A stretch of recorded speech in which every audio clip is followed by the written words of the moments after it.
मालिक के प्यार में, उसकी मोहब्बत में अनोखा नशा है, अनोखी लज्जत है, परम शांति है। वो खुशियां हैं जिसके बारे में इंसान कल्पना भी नहीं कर सकता, पर कोई सच्चे दिल से, सच्ची भावना से प्रभु के नाम का सुमरन करे तो ये तमाम बरकतें इंसान की झोली में आ जाती हैं। भगवान को दिखावे से कुछ लेना देना नहीं है। भगवान को किसी के धन दौलत जायदाद से कुछ लेना देना नहीं है।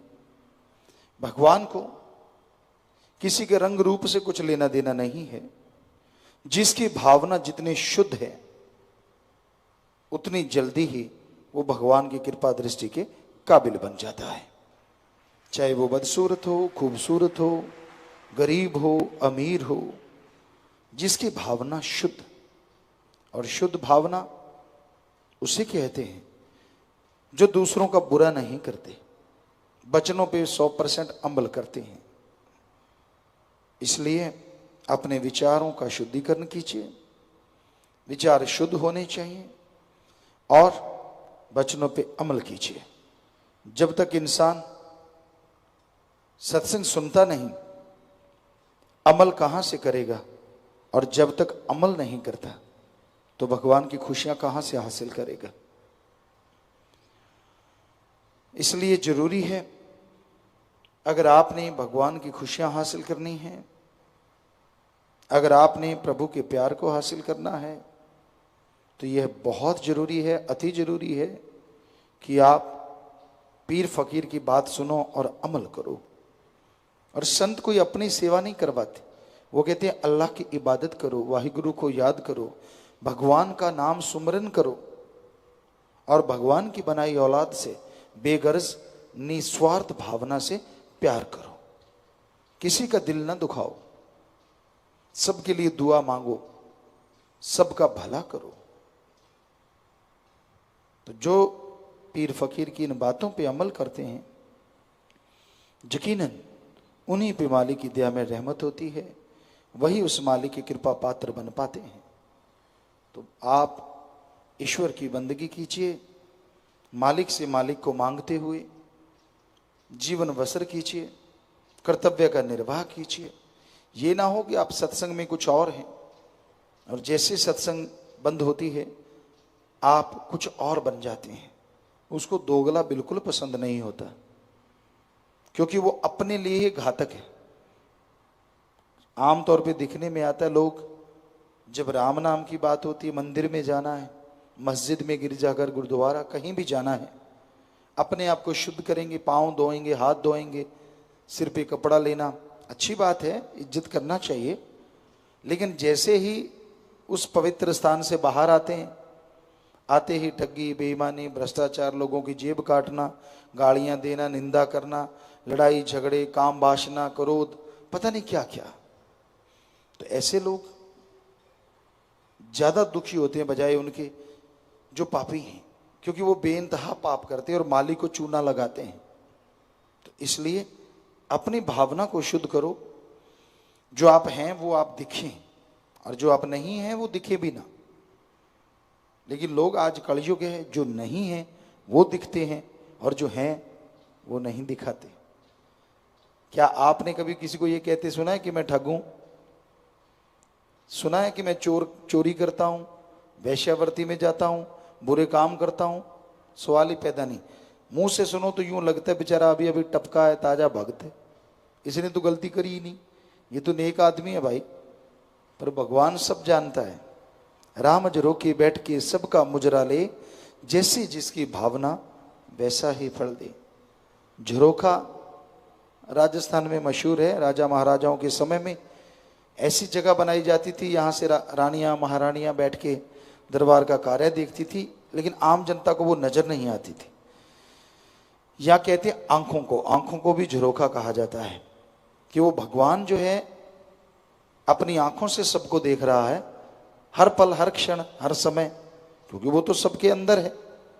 तो जैसी जिसकी भावना, अब उसको चूना लगाने की भावना है तो आपके खुद के चूना लगेगा, उसको पाने की भावना है तो आपके अंदर उसको पाने की तड़प लगेगी, और उसकी तमाम बरकतें हासिल करना चाहते हो तो उसकी भक्ति इबादत करोगे तो वो बरकतें भी आपको नसीब होंगी। इसलिए मालिक कोई खेल नहीं है, मालिक एक भावना से पाया जा सकता है।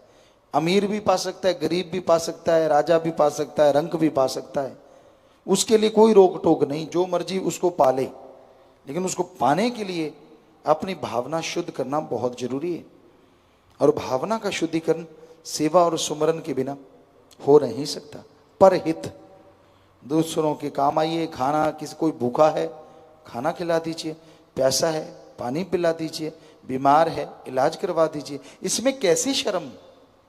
इसमें तो आपको शर्म आती, जब दूसरों का बुरा सोचते हो तब शर्म नहीं आती, दूसरे का हक मार के खाता है आदमी तब शर्म नहीं आती, झूठ बोलता है तब शर्म नहीं आती, काम वासना क्रोध लोभ मोह अहंकार के लिए 100 पापड़ बेलता है तब शर्म नहीं आती, और किसी का भला करने में भक्ति करने में शर्म आती। हमने साध संगत को ये बोला है, और जो वचन मानते हैं वाकई उनको खुशियां हैं। बहुत सी पर्चियां कई बार हमें आती, हमने बोला कि ये पूछा करो भाई तेरा सुमरन कैसे है, जब आपस में मिलो नारा लगाओ धन धन सदगुरु तेरा ही आसरा, फिर पूछो सुना भाई तेरा सुमरन कैसा चल रहा है, भगवान से प्यार कैसा है। इसमें कई लोगों ने वो जो पढ़ के कड़ जाते हैं उन्होंने तो छोड़ दिया, लेकिन साध संगत में ऐसे बहुत लोग हैं जब भी वो एक दूसरे को मिलते हैं नारा लगाते हैं, ये दोनों बातें पूछते हैं, सुना भाई तेरा सुमरन कैसा चल रहा है, भगवान से प्यार कैसा है। तो वो आपसे पूछेगा, आप अपना बता दीजिए कि भगवान का प्यार तो भगवान ही जानता है, आदमी के अंदर कितना है वो आदमी बता सकता है, और सुमरन कितना करते हो तो पता ही है। छोड़ लोग इसलिए गए हैं क्योंकि खुद तो सुमरन नहीं करते, मालिक से प्यार नहीं करते। अब सामने वाले से पूछेंगे, और जब वो पलट के पूछेगा झूठ बोला तो गया, और सच बोलता है तो गया, उसको लगता है मेरी बेइज्जती हो जाएगी।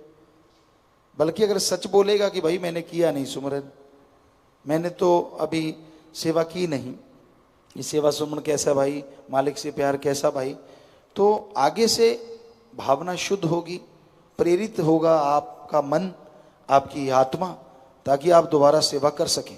तो हर सत्संगी के लिए ये जरूरी बोला कि भाई आप जब भी मिलो नारा लगाओ, बोलो कि तेरा सेवा सुमन कैसा है, भगवान से प्यार कैसा है। बस ये दो ही बातें पूछनी है।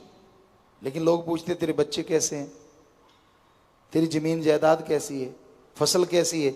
अगर माड़ी है तो क्या उसके घर में दाने दे आओगे, बच्चे बीमार हैं तो क्या आप हॉस्पिटल ले जाओगे। होता उल्टा ही है। कोई कह दे मेरी तो फसल बहुत बढ़िया है, अंदर से सोचता भगवान इसकी उल्टा दे, कर दे खत्म। कोई कह दे मेरे बच्चे बहुत ही बढ़िया हैं, भगवान इसके बुरे क्यों नहीं हुए, इसकी दाढ़ी में हाथ डालने बना दे ऐसे। आज कलयुग है, तो इसमें वो चीज पूछो जिसका नेगेटिव कोई हो ही नहीं सकता।